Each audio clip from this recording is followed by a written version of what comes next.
Hi സുഹൃത്തുക്കളെ, നമ്മൾ ഇന്നലെയെക്കുറിച്ച് ആലോചിച്ച് വിഷമിച്ചിരിക്കുന്നതിനെ വിഷാദം അഥവാ ഡിപ്രഷൻ എന്ന് പറയുന്നു. നാളെയെക്കുറിച്ച് ആലോചിച്ച് വിഷമിച്ചിരിക്കുന്നതിനെ, ഭയപ്പെട്ടിരിക്കുന്നതിനെ ഉത്കണ്ഠ അഥവാ ആൻസൈറ്റി എന്ന് പറയുന്നു. ഇന്ന് ഈ നിമിഷത്തിൽ സംതൃപ്തിയായി ജീവിക്കുവാൻ നമ്മൾ ശ്രമിക്കണം.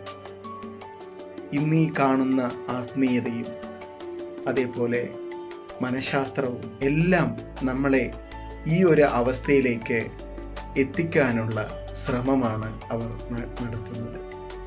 അതായത് ഭക്ഷണം കഴിക്കുമ്പോൾ അത് ആസ്വദിച്ച് സംതൃപ്തിയോടെ കഴിക്കുവാനും, അതേപോലെ തന്നെ നമ്മൾ ഒരു ജോലി ചെയ്യുമ്പോൾ അതിൽ ഫുള്ളായിട്ട് അർപ്പണബോധത്തോടെ ആ ജോലി ചെയ്യുക എന്നുള്ള ആ ഒരു അവസ്ഥയെ നമ്മളെ എത്തിക്കുക എന്നുള്ളതാണ്.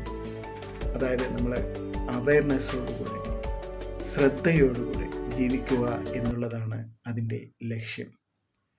Okay, thank you.